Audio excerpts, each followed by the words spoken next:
What's up, YouTube? This is Corey from the OverLook, and we go over the books that you may have overlooked. I know I'm late. We got the Laker game, and I've been having these crazy headaches every other day. It's starting to really become a problem, but I think it's all the screens I'm looking at. I don't know. People, let me know what you guys do about that. But today we start book 2 of the Saga of Swamp Thing. It's weird that this is my oldest ongoing series now, but it kind of lines up. So shout out to all the viewers coming from the CW. Anyway, we do audio dramas with a 6-series rotation: Swamp Thing, Lock and Key, Batman Earth 1, Black Widow, Superior Spider-Man, and Avengers No Surrender. You can follow me and keep up to date with everything on Instagram and Twitter at OverLookBook, and you can follow Jen at BePassionatelyYou if you would like to join her wellness club. Swamp Thing digs a hole into the earth using his hands as makeshift gloves. The rain pours sideways and slowly falls into the hole. The small plopping of the discarded mud is deafened by the gentle patter from the falling raindrops. He continues to dig. How deep? He thinks. How deep does it have to be? The soil is wet, the digging difficult, and I have been digging for such a long time. Before, Abby comes to visit Swamp Thing. As always, this time she can't help but notice the discoloration on his skin. Swamp Thing explains to her that it is because before he was not as attuned with the seasons. Abby stares at the nature around her, at the trees whose leaves were in process of turning from green to red, and asks Swamp Thing if anything has fallen off of him yet. Swamp Thing stammers, unsure of how to explain the minute differences between him and the other pieces of foliage to his friend. Oh hey, Abby points. Look, what's that bird? Blue heron. Abby, things are going well with you? Abby doubles back at Swamp Thing with a smile painted across her face. Oh, so you noticed the change? Listen, I really ought to apologize. The way I was acting a couple of weeks back, all the handwriting stuff, you shouldn't take any notice. It's the white hair. It makes me look more distraught than I am. So you and Matt? Me and Matt are fine. He's really picked up, you know? He doesn't just sit around anymore, and the drinking stopped. He's out looking for a house for us. Did I tell you that? A house? No. The money is your job? At Elysium Lawns? Oh, that's tremendous, just the way it's working out and everything. After that incident with the demon creature, I thought it would be, well, I don't know what I thought, but it was amazing.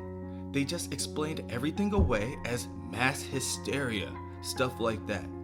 So the home's just carrying on as normal, whatever normal is. Oh, say, I was meaning to ask you, have you noticed how long it's taking for the flies to die off this year?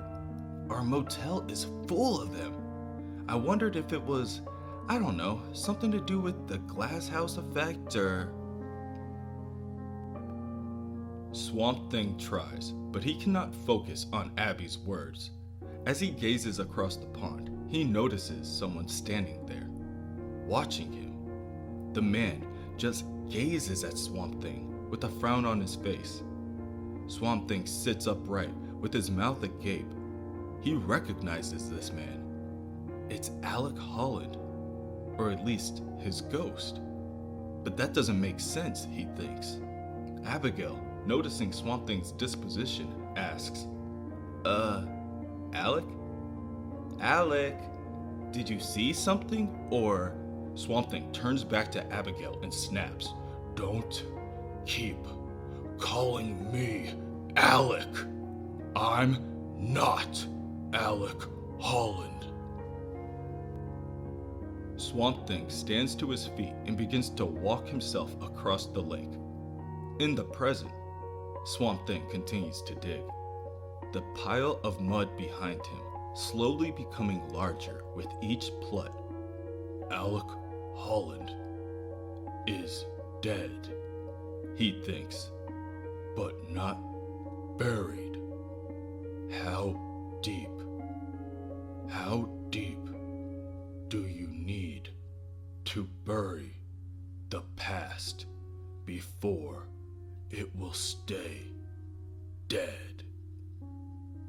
Back before, Swamp Thing crosses over to the other side of the pond and begins to stomp his way through the swamp.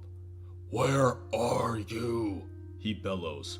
What are you? The confusion inside Swamp Thing quickly turns to rage. Beneath his stomps, craters are created. From his fists, trees are broken and toppled. He twists and rips at any vines in his way and continues to call out to the specter. You're not Holland. Holland died. Died in an explosion. I have his consciousness, his memories, but me, he is dead. I will not be hunted by myself. Swamp Thing continues to barrel his way through the region, his anger now palpable, and the ghost of Alec Holland just stands by and watches. After some time, Swamp Thing finds the specter waiting on him to notice it. Once it has Swamp Thing's attention, it turns on its heels and begins to walk away. Wait! Swamp Thing orders the specter, but when it doesn't answer, he unknowingly changes his tone. Wait, don't go. Come back, please. Swamp Thing follows the specter through the swamp. As the specter walks on water back across this pond, Swamp Thing loses his footing and splashes into the water. Please, come back. Presently, Swamp Thing continues to dig, continues to recollect. But he didn't come back, and so I had to follow him through the luminous dusk, follow him along the brittle paths of autumn, through the pools of cold water, follow him here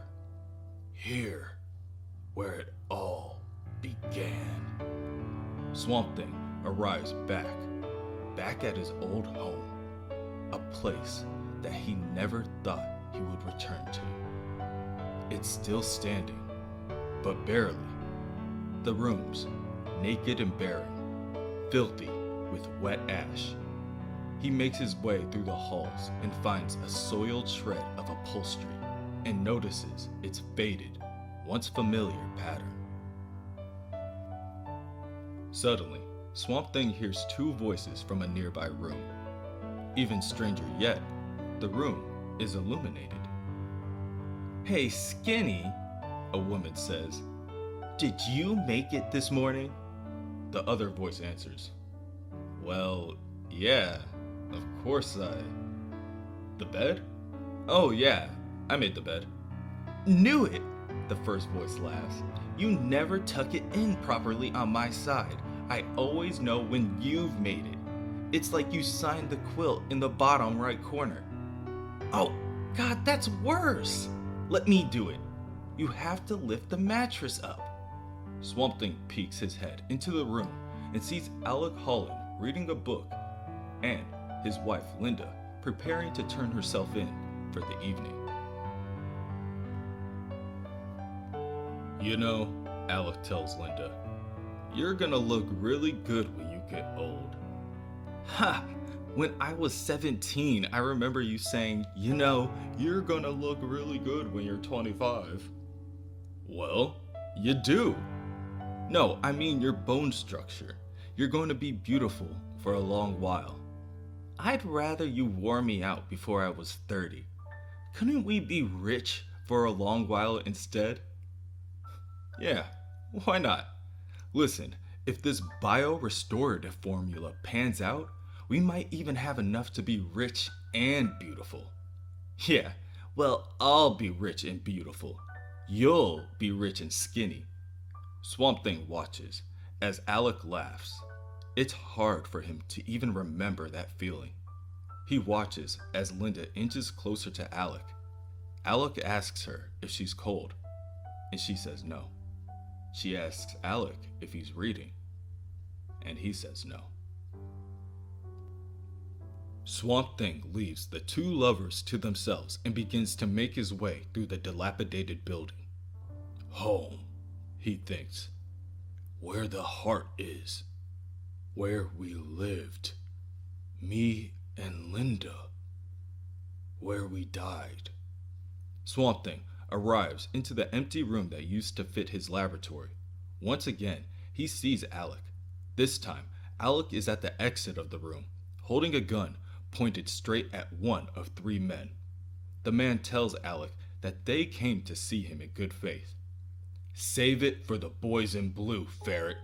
My wife and I will sleep a lot better knowing you three are behind bars.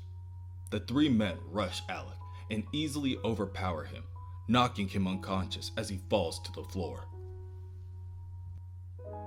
No, Swamp Thing yells as he runs to help the fallen scientist. No, stop! Swamp Thing tries, but he cannot interject.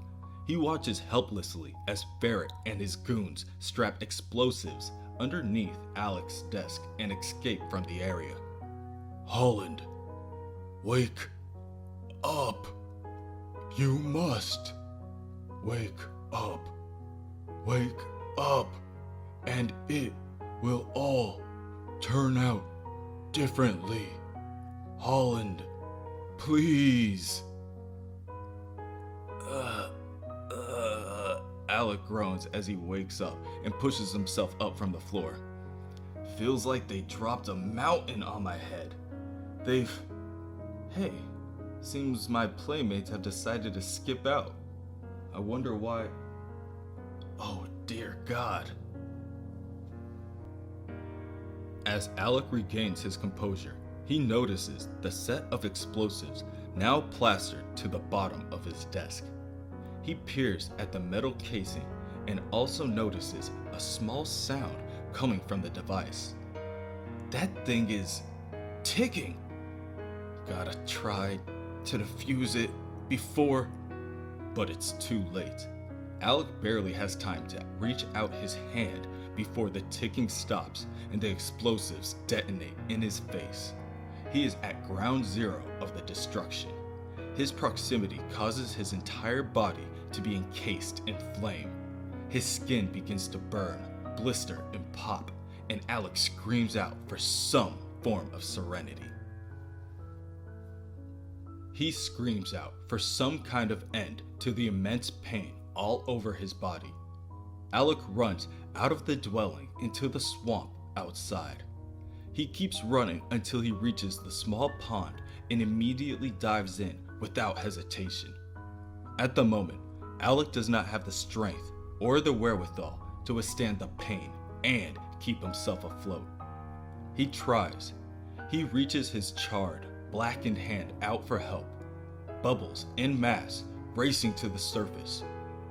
But then the hand sinks, and the bubbles stop, and Swamp Thing watches it all. In the present, Swamp Thing finishes digging. There, he thinks, it is done. All done. But where is the body? For hours I sat and watched and waited. Nothing. Swamp Thing sits on the side of his old home and waits for the specter or some kind of sign that he's on the right track. Then, he sees a green hand reach out from the bottom of the lake. Almost nothing, he thinks. Swamp Thing watches as he, himself, rises from the water. This replica of him from the past, if anything, looked malnourished. Its own shade of green at the moment stands much less vibrant from his present counterpart. But alas, when Swamp Thing tries to interact with the second specter, he realizes that he cannot touch it. With a sigh, Swamp Thing thinks, almost nothing. He then asks the specter, "You can see me? Hear me?" The shadow from his past holds a single finger up to its mossy mouth, signaling that now is no time to talk. Swamp Thing, becoming desperate, asks, "But I have so much to tell you. Your future. Things you must know." But the specter will not listen. Instead, it just points the same finger towards the pond. "The mud?" Swamp Thing asks. "Something under the mud?" When he turns his back, the specter's foliage becomes even more pale, then translucent, and then the specter fades away altogether. In the present, Swamp Thing begins to walk away from the hole he's dug. Nothing. An empty space makes empty gestures, and I have dug an empty grave to fit a vanished body. But that is what you were trying to tell me, isn't it? The body didn't vanish.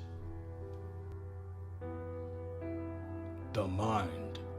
It was the mind that vanished. Vanished into the greenery that absorbed the spoiled flesh by creating a new organism, creating me. The mind vanished and the flesh vanished, but the bones remained down here in the cold. All those dark years, you must have been lonely. Come, I have prepared a place for you. Let us hope that it is deep enough. Swamp Thing pulls the bones of Alec from the bottom of the pond and places him into the grave. It takes some time, but Swamp Thing slowly refills the hole that he just dug.